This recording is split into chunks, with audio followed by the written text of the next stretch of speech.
Hi there, I'm Heather, and this is my husband, Dr. Ron Llewellyn. Welcome to Life Together. A place where we share, Laugh, and try to provide helpful information on things like marriage, relationships, mental health issues. We've been married for 18 years. We have 2 cats, no kids. Yeah, so take any parenting advice with caution. You know, in 18 years, we've been through a lot. We've learned a ton. And we just want to share those lessons with you. So we hope you enjoy.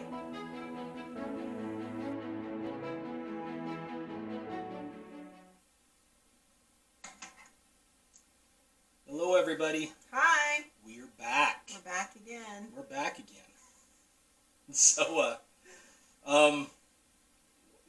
I think we're going to do some stuff on marriage today, aren't we? Yeah. So we started a little while ago a series on what is love. Right? What is love? Yeah, and we did a little rating system for each other. We did. And who won that contest? Well, you pooped out about halfway through and petted the cat, so I don't know if we can say who won. Go back to the video and watch the tallies. Right. Anyways, so what does love have to do with it? Or what's love got to do with it? What's love got to do with it? I don't know. Ask Tina Turner. Hey, Tina. She'll tell you.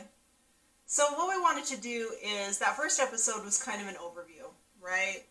Just a little, and just some fun for us. And now we want to kind of break that down into some, get into the details a little bit with each of these values, virtues, I don't know what you would call them. You're acting so weird. Anyway. We can have fun with this. We've been doing a lot of PTSD I know, recording. We've been doing a lot of serious. Which is a little bit more difficult to have fun with. So, yeah. So hopefully this will be just fun and silly, but yeah, we'll see how it goes. Anyway. Well, because you're the romantic in the relationship. That's not true. Why don't you take the... Well, why don't you remind us what 1 Corinthians says about love? The whole thing? Yeah, just read it. It's like 4 sentences. It's 4 sentences. All right, let me get my reading voice on. Here we go. 1 Corinthians 13, 4 through 7, isn't it? I don't know. You didn't put the last number in there? I didn't. All right, here we go. Love is patient and kind. This is not really an anointed version of the Bible, by the way. What is this one? This is a New Living Translation. Yeah, so, sorry. Which is what I like to read from. All right, let's try that again. It makes more sense to me. Love is patient and kind. Love is not jealous, or boastful, or proud, or rude. It does not demand its own way. It is not irritable. And it keeps no record of being wronged. It does not rejoice about injustice, but rejoices whenever the truth wins out. Love never gives up, never loses faith, is always hopeful, and endures through every circumstance.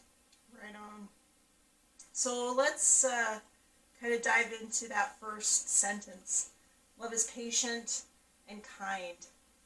So I thought it was kind of interesting, like, at least for me, patience is super hard.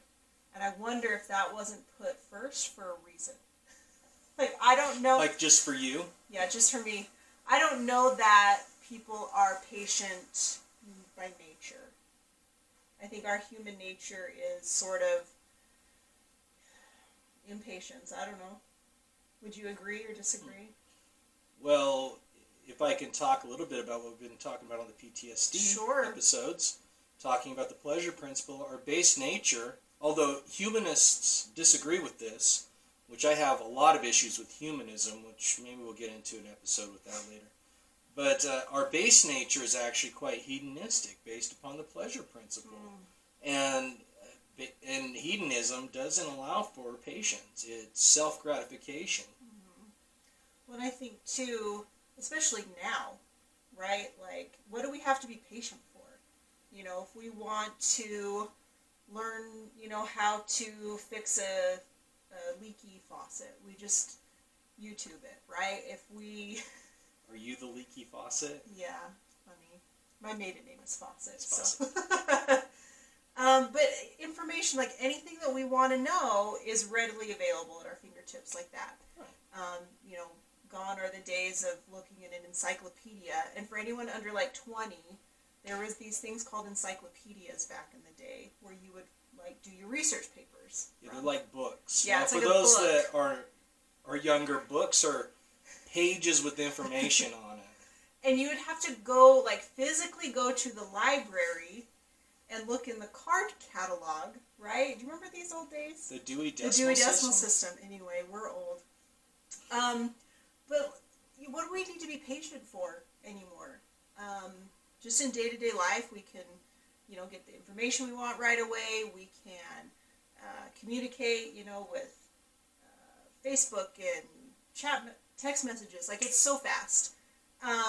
But real people, things aren't immediate, right? In real life, day-to-day life, people have flaws, people have issues, and things don't just come super fast. Does that make sense?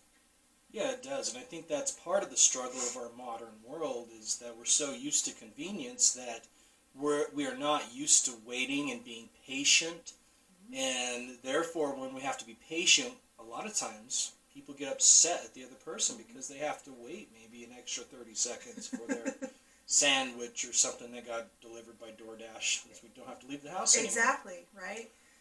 So what is patience? So I looked this up online, and, because it's fast right there. I didn't look in an encyclopedia. I Googled it. So patience is able to accept or tolerate delays, problems, or suffering without becoming annoyed or anxious. So that's patience. So you can tolerate those delays. You can tolerate problems and suffering.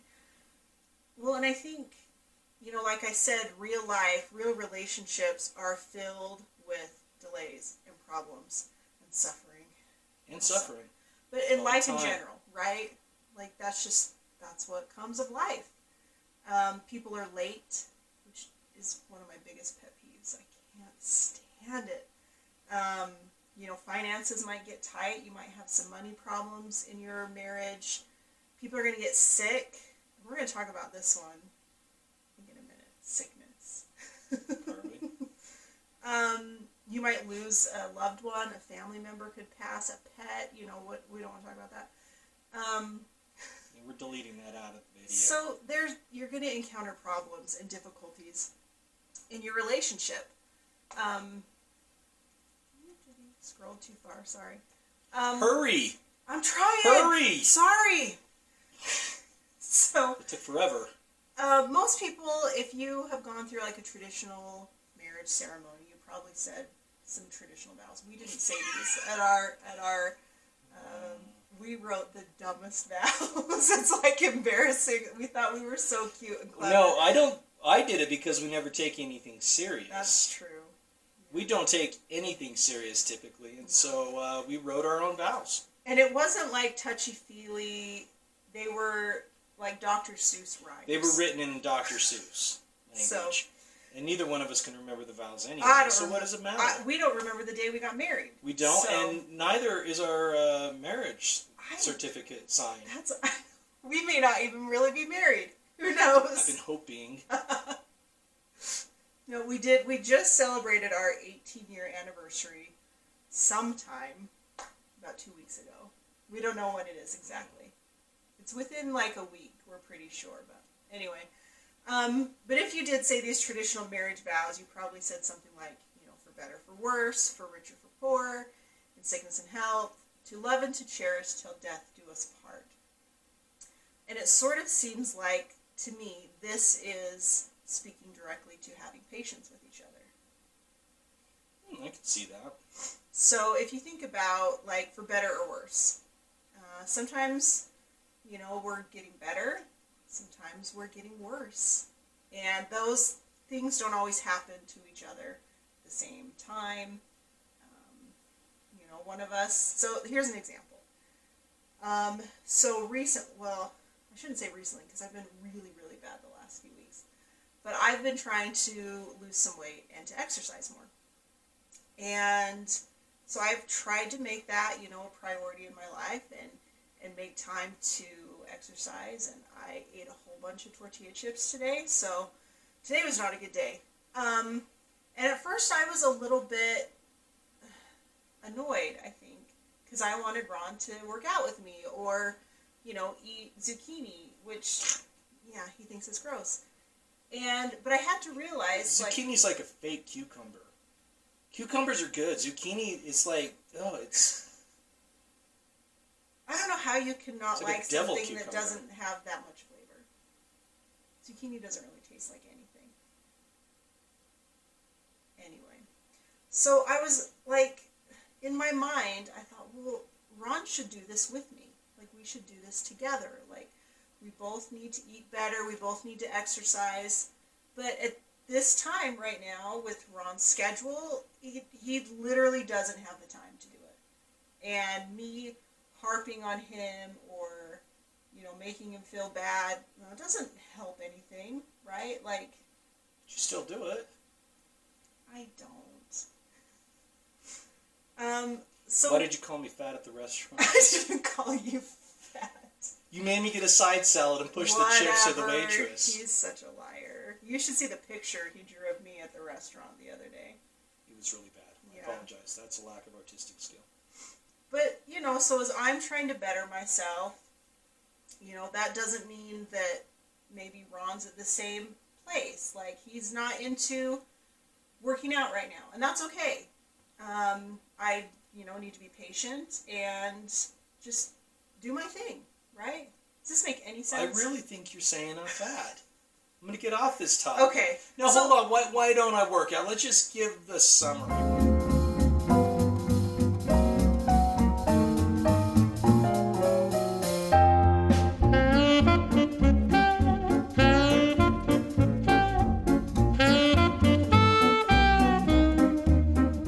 Let's flip that kind of on the other end. So, how many years ago was this? 10 years ago, probably. So this isn't on the topic, but my weight goes like this, up and down, up and down. So I was as big as I've ever been. But beautiful. Yeah. And we went to Costa Rica. So one of the things that we did there was we went on a hike, I guess. And I don't think either of us were anticipating the hike at the beginning. It was kind of touted as this rappelling down a waterfall. But you got to get to the top before you get to rappel down this waterfall. And I nearly died. I was so out of shape. And just, you're also in the jungle. It's hot and humid and ugh. But it took me forever to get up that mountain. We stopped a lot. And it was just me and Ron and our guide and this one other guy, that poor guy. And Ron was so patient the whole time. He never made me feel like a fat slob or, that I was holding everyone back. And he probably, in his mind, was like, seriously? Get your butt up this hill. But when I was at my worst, Ron was there beside me, helping me out, getting me along. And so you've got to sort of play that, be there with them when... What? Go ahead. What are you going to say? Just be at their side and be patient with them because, yelling and screaming and nagging it's never going to get you anywhere. Say what you were going to say. No, go ahead. That was it. Was that? Yeah. For the whole topic? No. Oh, go ahead. No. You can keep moving. You just seem anxious to say something. No. No. But in general, basically, be patient with your spouse, with your partner, wherever they are in life, because you're going to maybe be doing better in one area at one point, and then you're going to kind of do this, what is that called? Seesaw, right? Teeter-totter thing. And you're going to want your spouse to be there by your side when you need them. So, yeah, patience. Patience. I also think that, we talked about this a little bit in the beginning, we want things done right now and on our time schedule. And just because it's our time schedule doesn't mean it's everybody's time schedule, right? Yeah. I'll get to it tomorrow. I'll do it tomorrow. And that's okay. Well, why do today what you can get to tomorrow? Right. Yeah. That's a philosophy around this house for somebody. It's not true. Oh, do you want me to move along? Move along. So the next part of those vows says for richer, for poor.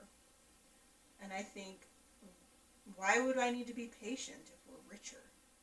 Right? It doesn't make any sense. Like, we're doing great. Why do I need to be patient? But sometimes with a change in finances, that came because of something. Maybe you got a promotion and now you have to work a lot more. So, if your spouse is working extra hours, making all this great money, but now you're left to sort of pick up things at home. You're not seeing them as much. So you're going to have to exercise some patience. Even though it's a good situation, it might have some drawbacks. Right? Hmm? Say it. No, I just don't know if you're talking about us or if you're just talking in general. I'm just talking in general. Okay. I'm sitting back and learning, that situation when you're like, what is she really trying to say? And it's probably best if I just keep my mouth shut at this point. Please go ahead, beautiful. Okay. You haven't said much. No, go ahead. Okay. I have something I'll toss in there. Okay. I think the for poor is pretty obvious. Maybe you're lucky and you never go through any, financial issues or, money is tight, but chances are you're going to have that encounter sometime in your life. So Ron and I tried, we'll talk about this in depth in another episode, probably 6 months ago, to make a real effort to be on like a budget and to save some money and pay off some debts. And we did really good for about 3 months. We were both like killing it. Then Christmas came and, we sort of fell off the wagon. And then every month, I'm like, okay, we're doing it. We're getting back on track. We're going to watch our budget. And then inevitably one of us sort of, breaks our rules and falls off the wagon. But neither of us are perfect. And even though it's, it can be frustrating and we feel ourselves like slipping backwards, it doesn't help the situation to get impatient with the other person. I think, especially if you realize that, nobody's perfect in a relationship, and, the best thing to do is to, just reaffirm what your goals are, what you're working towards, and how you can, come up with a, strategy to avoid those kind of pitfalls. Sounds like a good idea. So we'll come up with a strategy because we're struggling right now. That's good. No, you're doing well. Okay. There's not been an Amazon package. It's been a couple weeks. I'd say 3 days, but okay, a couple weeks. Well, maybe a week. Maybe a week. That's that other thing too, like Amazon. You don't have to have any patience with Amazon. It's so great. Yeah, it's a good addiction. Yeah. So then, in sickness and health. So let's talk about this for a minute. I don't know if any of you have heard of the man flu. I'm sure you have. There's a great video on YouTube that I think we linked here. Ron luckily doesn't get sick that often. But when he does, it's like he's at death's door. And I'm sure a lot of you have probably experienced this. Like, I think women, or I can get, sick, and, I still do the laundry, and the man flu is kind of a different animal, right? But if we exercise patience with each other, like I'm going to be patient with Ron, help him get over, this pneumonia, what's a really bad disease? Leprosy, issue he's got going on, he's going to get better faster. If I nag and yell and get annoyed, that doesn't help anybody, right? And then I hope that when I'm sick, he's patient and helpful with me. You have got to say something. You just look so annoyed. No, I'm not annoyed. Go ahead. You're doing an outstanding Well, job. you need to contribute. Well, I have some issues with medical research because it seems like one year we'll get this massive finding where, alcohol's good for you. 5 years later, we find out, well, no, that was wrong. Alcohol's bad for you, or chocolate, or rice, or whatever it is, And so I don't really trust medical research, but there was a recent article, it was probably 2 years, maybe a year ago, that studied the man cold. Oh. And gave scientific background that men actually do suffer a lot more than women when they are sick. And we're going to do that episode, and I'm going to pull the research, and we're going to talk about it. Now, I didn't look at the research myself. I read over a quick snippet of it, and so I don't know if the procedure they used is valid or not, but I'll tell you what, anecdotal information, it's like death. Maybe it's just that you guys aren't as tough as us. I don't think so. Who still went to work the 3 weeks I was sick? Well, yeah. And I'm still sick. Good for you. And now I think I'm getting sick, so. And she'll be in bed for a week. No. Okay, no. I'll still be kicking around. Do we want to continue? I don't know. We're trying to keep these shorter. So I'm thinking, why don't we end here? Okay. And we'll pick up with Love is Kind in our next episode. Yeah, but patience, right? For me, super hard. I am not patient at all. I think I've gotten better over the years as I've gotten older and wiser. Ron is a very patient person, so we're lucky in that regard. Yeah, patience. Patience. It's just interesting to me that was the first thing listed, what love is. Love is patient. So anyway, anything to add? You've been super quiet. Patience is a virtue. Okay, there is something, but I'll try to attach it somewhere down the road on another topic that I think will be interesting. Okay. Well, that's all for this episode, I guess. If you like what you see, subscribe to our YouTube channel. Check us out on Facebook, Instagram, our website. Share this episode with your friends. Please subscribe. I'm desperate for just kidding. We need to be validated through social media. Yes, we do. My self-esteem is based upon your validation. Yeah. No, but really, we just hope that maybe, if anything, we're entertaining for 15 minutes. But, yeah. Anyway, thanks, and we'll see you next time. All right. See you later.